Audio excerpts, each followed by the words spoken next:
Well, folks, back in 2011, I wrote a list of the most conservative shows in the history of TV.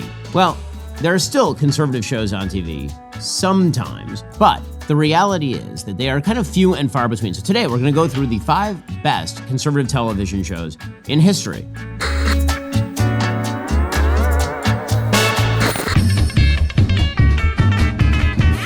Alrighty, so we begin with a classic, and that, of course, is South Park. So South Park is a libertarian show. It's not a conservative show, it's a libertarian show because it has no actual sort of traditional moral center with regard to family or sex or anything like that, but it is the first sort of anti-woke show. And you can say that South Park conservatives ended up basically winning the day. Hey, what's going on? Is your girlfriend home? Just want to tell her no hard feelings about me winning the strong woman competition. And that is why there is so much that has seemed applicable over the course of the last several years, where South Park would make fun of something, and then suddenly it would be an actual headline in 2020. There's an entire other YouTube video we did where we went through some of South Park's predictions and how true they came. And of course, the show is deeply disturbed. It is wildly dirty. Again, it is not a traditionally conservative show, but it is a very, very anti-left show. You made me into a freak is what you did, and I want you to change me back. Am I a man yet? Trey Parker and Matt Stone are very obviously libertarian in their sensibility, and it comes out in pretty much every episode. Between the South Park take on Kathleen Kennedy turning everything in Star Wars gay, and Al Gore going all the way back to Man Bear Pig, these guys have been hitting it out of the park for, 20 years. Okay, number 2.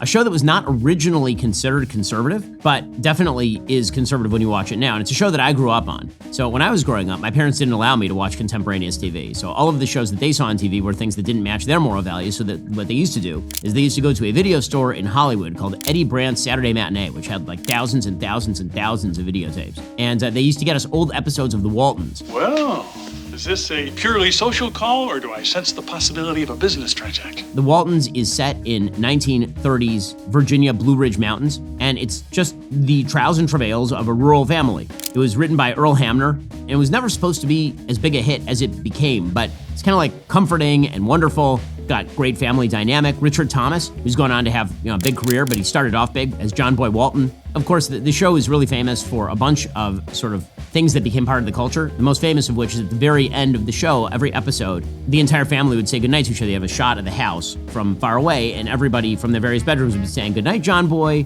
Good night now. Good night.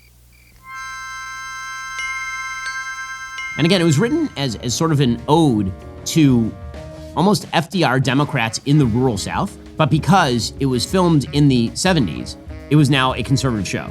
Because in the post-60s era, everything that was sort of traditionally American just read. It coded as conservative, even though this was not, for example, a libertarian show. But the problem with a lot of the shows that try to code conservative today is that they don't actually have any of that traditional family sensibility. That's the really big thing that's changed over the course of TV history, is the sensibility about the family itself. So all the old shows, the father used to actually have a pretty dominant role in the show. This is maybe the biggest change in American popular culture. If you go back to the 1950s or early 1960s, the father figures in all of these shows were strong moral standard bearers for the family. Once you hit the 70s, the 80s, dad is an idiot. Marge, where's the extension cord? Oh, for heaven's sakes, Homer, it's in the utility drawer. Sorry, I'm just a big kid. And this is true all the way through shows like Modern Family, right, where Phil Dunphy is a moron. And the mom is the one who's holding it all together, but Phil's a total dolt. That's true in pretty much all these shows. Everybody loves Raymond. Raymond's an idiot. We'll get to more on that in a moment. First, folks, it's no secret the NSA is surveilling us. They're buying your information from data brokers, watching every move you make online. What if I told you there's a way to stop that transaction? What if I told you there's a way to get back your privacy and your freedom? Well, you can do it with a product called ExpressVPN. ExpressVPN is an app that sends 100% of your online activity through secure encrypted servers. That means data brokers can't see anything you do online, and their customers, government agencies, big tech companies, can't access those logs either. I've been using ExpressVPN for years. Every time I go to a hotel, for example, I don't want anybody monitoring my activity. And let's be real, ExpressVPN makes sure that nobody can. I'm online all the time doing like serious business stuff. I don't need somebody looking over my shoulder. With ExpressVPN, none of your online activity is logged just within the last 12 months. ExpressVPN received over 400,000 data requests from tech companies and government agencies. You know how many of their customers' information was shared? 0. ExpressVPN has a strict zero logs policy. In fact, ExpressVPN is really easy to use. It takes one click, it works on all your devices, phones, tablets, smart TVs, desktops. You can have it on up to 8 devices at once, protecting your whole family. We were told this is a country where we are afforded privacy and freedom. Until we make government surveillance actually illegal, you can protect yourself with ExpressVPN. Find out how you can get 4 months free by scanning the QR code on screen, clicking the link in the description box below, or by heading on over to expressvpn.com/BenYT. Leave it to Beaver. So, of course, Leave It to Beaver is sort of the classic conservative show because it is just about a young kid, Beaver Cleaver, who's navigating the challenges of childhood in a traditional family. Of course, you have Hugh Beaumont as Ward Cleaver and Barbara Billingsley as June Cleaver. The entire structure of the show is basically child navigating childhood being guided by his parents, which was the way that TV was, because that's the way America was perceived for a very long time, which meant that one of the most popular shows ever was a throwback show, right? The Cosby Show is a throwback show because all it does is it takes the sort of moral center of Leave It to Beaver and just says this also applies to black families, right? The Huxtables are an upper middle class black family. They break the sort of idiocy of the 70s. Okay? Everybody black on TV was sort of coded as poor or from a broken family. And the Cosby Show's like, well, no, actually, it turns out that lots of black families actually have 2 parents. He's a doctor, she's a lawyer, and they have 5 kids. That is my family right there, except we have 4 kids. I'm the lawyer and she's the doctor, and we have 4 kids.